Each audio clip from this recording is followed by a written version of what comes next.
Welcome to Catholic Mom Mindset, a daily show where you learn to walk closely with the Holy Spirit so you can live the life God is calling you to. I'm your host, Sterling Jaquith. Let us begin. Welcome to episode 3. Today we're talking about how our thoughts create our feelings. This was also something that I had never heard until I was 35. That our thoughts create our feelings. I thought our feelings just happened. I thought outside things happened in the world, and then we had feelings about them. I did not know that our thinking creates our feelings. And scientifically, they actually know that this is true because of the way that they've studied the brain, that there's something that happens in the brain first before we experience the physical sensations in our body of a feeling. Now, I'm talking about feelings and emotions. I'm going to use those words interchangeably. I'm not talking about the physical sensation of coldness or pain, like if you were to touch a hot stove. And I'm not talking about an immediate fear response, like if a snake were to jump out at you from, like if you were walking on a trail and one like squiggles out in front of you, that's an automatic response. Like you're not having a thought. Oh, there's a snake. Okay. So we're not talking about physical sensations of being tired or hungry or cold. And we're not talking about the automatic fear responses that happen when something really scary happens in front of us. Although fear is a feeling, and sometimes fear can be caused by a thought, right? So maybe you're seeing the raising gas prices and you have this thought, oh no, what's going to happen in the future? And that thought will lead to the feeling of fear. Or you may think, oh no, our vacation that we planned over the summer is going to cost so much more than I thought. And it might lead to the feeling of worry.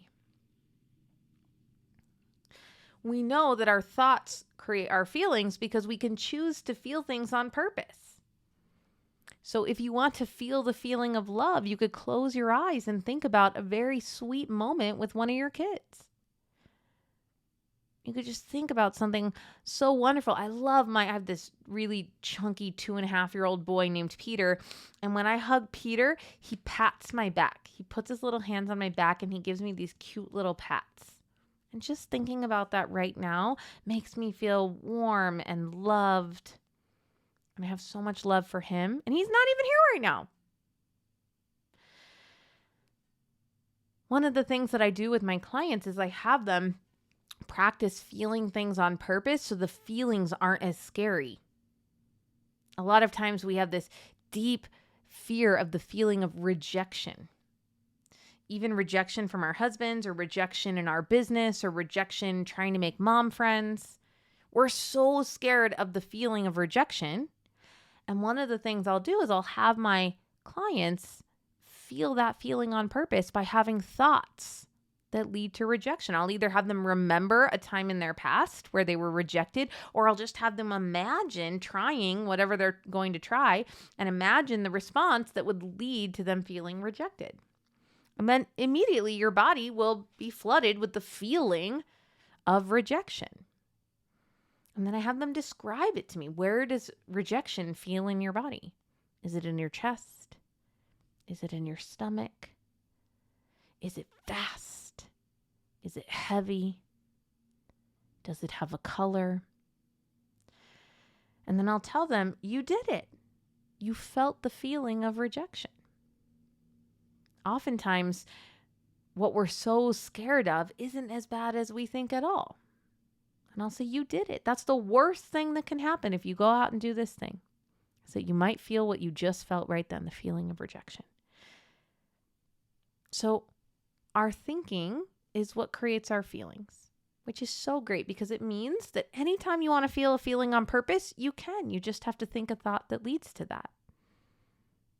And as I teach you so much in this show about the power of your thinking and mindset, it's just really important to understand this one concept, that your thoughts create your feelings. So I just want you to notice that today.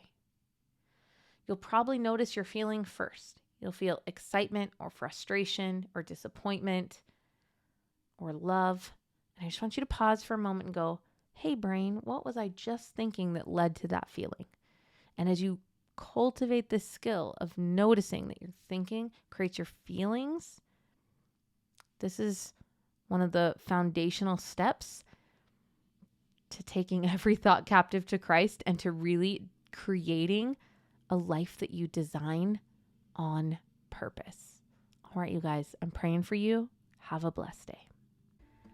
I hope you enjoyed this episode of Catholic Mom Mindset. To learn more about growing closer to the Holy Spirit, check out our free resources at madeforgreatness.co. Thank you so much for listening and have a blessed day.